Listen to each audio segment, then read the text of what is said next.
Vamos a recibir ya a nuestro colaborador, al contador público Octavio García Aymerich, que hoy temprano lo tenemos para platicar de manera muy específica sobre la demora en devoluciones fiscales y cómo afectará al sector empresarial.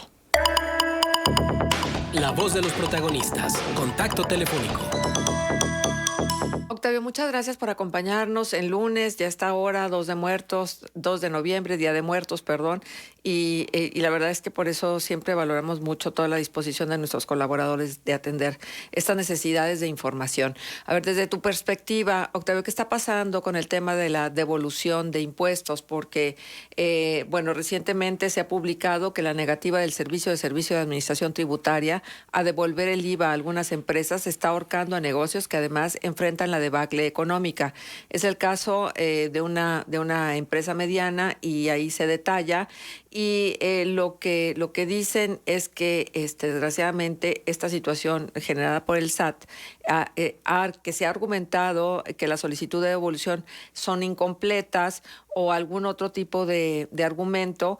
Y lo cierto es que se está tomando como desistidas algunas soluciones de devolución. El 95% de los casos del SAT está tomando como desistidas estas solicitudes, es decir, pide información adicional y si el contribuyente no le entrega a tiempo, da por desistida la petición de devolución. Bajo esta condición, el contribuyente tiene que volver a iniciar el trámite. Si el SAT rechazara la petición totalmente, las empresas podrían revertir todo en tribunales. Pero bueno, ¿quién tiene tiempo y quién tiene recursos para ir a tribunales a pelear la devolución de los impuestos? ¿Qué está pasando, Octavio? Buenos días, gracias por el espacio. Pues somos bendecidos en estar en este día tan especial y en este espacio. Lo que pasa, Marcela, hay que remontarnos un poquito al 2019, donde luego se prohíbe ya lo que se denomina o se denominaba la compensación universal, donde un contribuyente tenía un saldo a favor tal vez en el impuesto al valor agregado y lo podría compensar, o sea, con eso podía pagar un impuesto sobre la renta que tuviera a su cargo, un impuesto especial sobre producción y servicios o algún otro impuesto. Se elimina esto de la compensación universal y viene a ser un dolor de cabeza para los contribuyentes.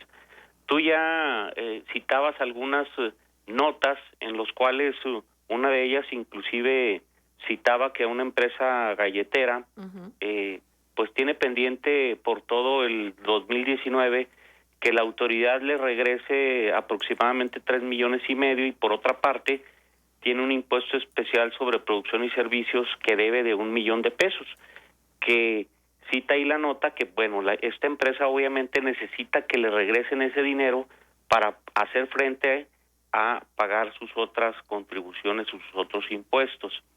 ¿Qué ha venido sucediendo a partir del año del 17? Si comparamos el año del 17 con el 18, ha habido o hubo una disminución del 5% en devoluciones, luego 18 a 19 un 8% y del 19 al 20 un 12%. Debería ser al contrario, debería haber aumentado el importe de las devoluciones, porque al desaparecer la compensación universal, como citábamos, pues ya la autoridad debería haber regresado mayores cantidades a los contribuyentes. Pero ¿qué está sucediendo en la práctica, como ya lo resumías tú? Pues la autoridad busca en muchos casos demorar las devoluciones o negarlas. Inclusive en algunos casos pues el contribuyente tiene que volver a solicitar la devolución cuando el plazo normal pues son 40 días hábiles, estamos hablando aproximadamente de 3 meses, y el volver a hacer una solicitud sin que tenga la garantía que se lo van a regresar, como la empresa que citábamos el ejemplo, pues se le va a ir a 6 meses, cuando menos el periodo en el cual le van a regresar al contribuyente su saldo a favor. La autoridad está, Marcela, excediéndose en sus facultades porque le rechaza muchas veces a los contribuyentes el impuesto al valor agregado bajo el argumento de que el proveedor, quien les suministró los bienes o servicios, no ha dado el cumplimiento a sus obligaciones fiscales en forma correcta, o sea, que tu proveedor no enteró al fisco el impuesto que te trasladó y por lo tanto tú no tendrías derecho al acreditamiento, pero esto está excediendo a las facultades que se encuentran contenidas en las disposiciones fiscales, porque si yo te vendo a ti un producto, tú tienes un impuesto al valor agregado acreditable, te da un saldo a favor, pides la devolución y yo, Octavio, no he pagado el impuesto, pues tú no puedes ser responsable de que Octavio cumpla con sus obligaciones fiscales en tiempo y forma. Entonces, se está excediendo la autoridad. Y no solo eso, sino que está utilizando algunos criterios totalmente fuera de lugar. Ponemos un ejemplo. Tú adquieres una camioneta de 3 toneladas para el reparto de tal vez del material y tienes derecho al 100% de deducción de ese camión de 3 toneladas vía depreciación en 4 años, y el impuesto al valor agregado, si se pagó ya el camión, pues es totalmente acreditable. No tiene una limitante ese vehículo en cuanto a su deducibilidad y el acreditamiento del IVA, como sucede en el caso de automóviles, que ahí solamente nos permiten un monto original de la inversión de 175,000 pesos y un IVA acreditable del 16%, que equivale a 28,000 pesos. Nos ha tocado ver casos en los cuales la autoridad solo regresa al contribuyente el impuesto al valor agregado como si se tratara de un automóvil, cuando a todas luces se ve en la factura que corresponde a una camioneta de 3 toneladas y que tiene derecho todo el IVA acreditable. Ahí el contribuyente, una vez recibida la resolución de la autoridad, tiene que tener mucho cuidado, porque él va a contar con un periodo de 30 días para interponer un recurso que se denomina de revocación ante la misma autoridad fiscal o irse al Tribunal Fiscal de la Federación. Sea un caso o sea el otro, pues le va a costar financieramente a la empresa, no va a contar con ese flujo bajo un absurdo de la autoridad fiscal en cuanto a su resolución, y le va a costar también un honorario, o sea, administrativamente le va a costar al contribuyente contratar a un profesional para que le haga ese recurso de revocación o efectúe el trámite ante el Tribunal Fiscal de la Federación. Podemos decir, Marcela, que es preocupante esto de las devoluciones, las piedritas que está poniendo la autoridad, y esto apremia a los contribuyentes porque incide directamente en su flujo de efectivo, en su capital de trabajo. Claro, por supuesto.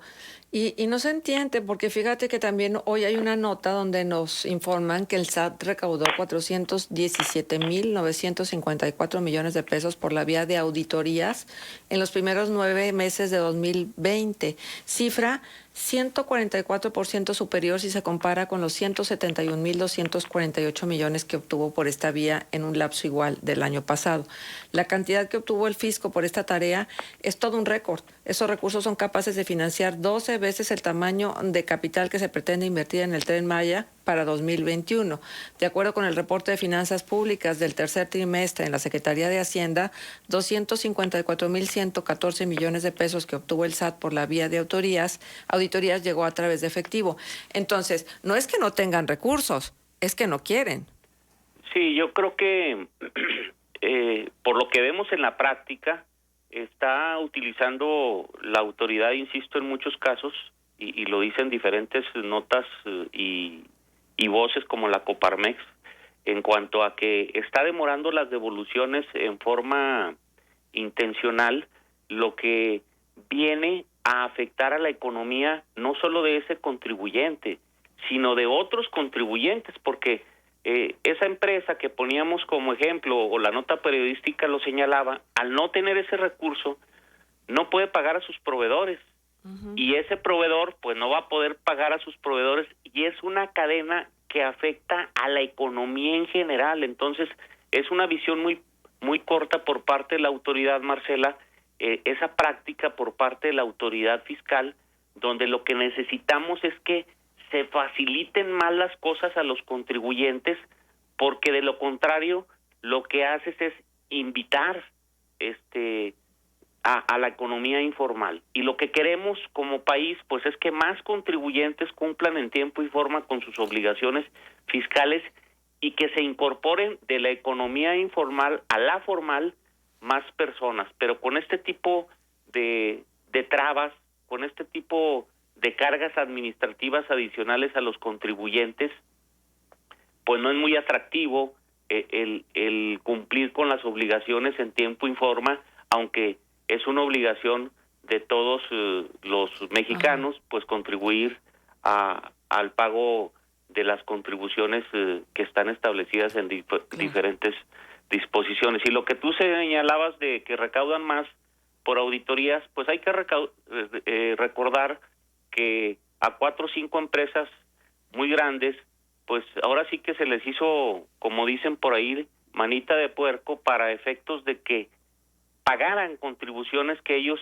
estaban en algunos casos litigando, estaban en algún juicio, porque pues ellos consideraban que tenían la razón, pero la autoridad fiscal o el gobierno, pues ahora sí que los acercó y les dijo, o pagas, y con una presión tal vez, inclusive hay que recordar que el fisco a partir del año pasado tiene la ley de extinción de dominios, tiene algunas otras armas, como por ejemplo también el que si hay un crédito superior a los 7,800,000 pesos, en ciertos casos la autoridad pudiera inclusive determinar que el contribuyente pase a una pena corporal, aún sin derecho a fianza, aun cuando no hubiera una resolución definitiva sobre lo que se le está determinando o acusando al contribuyente. Yo tendría mis reservas en cuanto a este número de la mayor recaudación. ¿Cuáles fueron los elementos que contribuyeron a que se diera esta mayor recaudación? Lo que sí para el año del 2000... que fue recaudación no voluntaria, sino por auditorías. Por auditorías, o simplemente, insisto, presionarte, tienes un litigio con ellos en los tribunales y presionarte para que abandones ese litigio y les pagues esos impuestos. Quiero mencionar, Marcela, aprovechar el espacio para, nos han preguntado sobre 2021, si pasó esa reforma de que te puedan videograbar, etcétera, tomar ciertas imágenes de tu negocio cuando te hacen una revisión. Pues esto no fue aprobado por el Senado. Lo que quedó en materia de devoluciones, que es el tema que estamos ahorita tocando, se determinará como no presentada la solicitud de devolución de impuestos en los casos en los cuales el contribuyente se encuentre como no localizado. Aquí es muy importante que en nuestro local, en nuestro negocio, etcétera, en ocasiones tenemos dados de alta algún negocio en algún interior de algún edificio, de alguna bodega, etcétera, que en forma clara en el exterior del domicilio pues se ponga que ahí está tal contribuyente, que en el interior A, en el B, en el C, para efectos de que no vaya a ser que determinen como que no nos encontraron, y eso va a dar lugar a que se considere la solicitud de devolución de impuestos como no presentada. Uh-huh. ¿Cuáles son los otros factores que ellos aducen como para que haya un desistimiento en lo que tiene que ver con la devolución de los impuestos? Lo que pasa es que cada contribuyente, podríamos decir, Marcela, es un caso particular. Hay varios elementos, como los que mencionábamos hace unos minutos, en el sentido de que si tu proveedor no ha pagado el impuesto o se encuentra como no localizado, etcétera, a ti te restan ese impuesto al valor agregado y te devuelven la diferencia, o simplemente no te regresa nada y en la resolución te dicen que lo que te pidieron como información complementaria, porque ellos tienen esa facultad, no proporcionaste la información solicitada en forma. Entonces, así de vago la resolución y simplemente pues vas a tener dos opciones: o volver a meter la devolución o irte a lo que es el recurso o al Tribunal Fiscal de la Federación dentro de los 30 días siguientes, si es que en la resolución se establece como negada la devolución, o en el primer caso que ahorita citaba, volverla a meter, porque simplemente la autoridad ahí te dice: no me diste toda la información y pues estás en tu derecho de volver a pedir la devolución. Es triste la forma en que se está dando este tema de las devoluciones, porque, insisto, incide en forma importante en unos contribuyentes en cuanto a su flujo de efectivo, y esta es una cadena que afecta a muchas personas. Sí, déjame preguntarte también algo que nos han venido cuestionando nuestros radioescuchas, y es una explicación, digo, puntual sobre el tema de las outsourcings. Siguen prestando servicios, entran en el terreno de la irregularidad. ¿Qué está pasando con los outsourcings? Yo creo que este tema lo han satanizado. Es lo del outsourcing, es una práctica a nivel mundial. Es algo que se da, el que tú puedas trasladar tal vez tu departamento de recursos humanos hacia un tercero y que te preste los servicios de proporcionarte un personal capacitado, etcétera, y tú ya no te preocupes o no te ocupes de el manejo del personal. Hace unos días se hizo una declaración en cuanto que una empresa tenía no sé cuántos empleados y que por eso y no le daba todas las prestaciones y que por eso el presidente iba a mandar una iniciativa para que se quitara el outsourcing. Es un tema que se tiene que analizar muy bien. Uno de los principales personas que utilizan este sistema del outsourcing es el mismo gobierno, y más el gobierno federal. De hecho, cuando el presidente declara que iba a mandar esa iniciativa, al día siguiente, pues en los principales medios se publica el número de empleados que utiliza el gobierno federal en algunos casos de outsourcing, e insisto, es uno de los principales entes que utiliza esto del outsourcing. En mi punto de vista personal, puede suceder que se acote un poco más, pero ya existen ahorita las disposiciones que protegen al trabajador. Simplemente, si alguien recibe un servicio de outsourcing, aun cuando los trabajadores están a nombre de un tercero, esos trabajadores tendrán derecho a la PTU, en la mayoría de los casos, de la empresa en la que están prestando el servicio, aunque no sean trabajadores, entre comillas, de esa empresa. Si hay un despido, también será responsable solidario la empresa que está recibiendo el servicio, porque ya hemos sabido de casos donde tal vez la outsourcing desaparece, no tenía activos suficientes para indemnizar a los trabajadores, etcétera, y el trabajador se queda sin recibir su liquidación conforme a la Ley Federal del Trabajo. Ya hay disposiciones que protegen al trabajador. Lo que falta es que en la práctica realmente se apliquen. En lo personal, yo no modificaría nada de las reglas en materia de outsourcing, pero si la autoridad ahora sí que lo considerara conveniente, pues sería incluir tal vez 2 o 3 puntos que clarificaran más lo que yo estoy ahorita comentando, pero definitivamente lo del outsourcing es una práctica a nivel mundial que se da y que es utilizada, insisto, por el gobierno federal sobre todo. Muy bien. Pues muchísimas gracias, Octavio, por comentarnos todos estos temas que, por supuesto, deberían de ser de interés para todos. No, gracias a ustedes por el espacio, y pues somos bendecidos en estar platicando este día, y les deseo que tengan una muy bonita semana. Nosotros también a ti, Octavio. Muchas gracias. 8:00 a.m. Vamos a hacer pausa comercial. Regresamos. Esto es Contextos.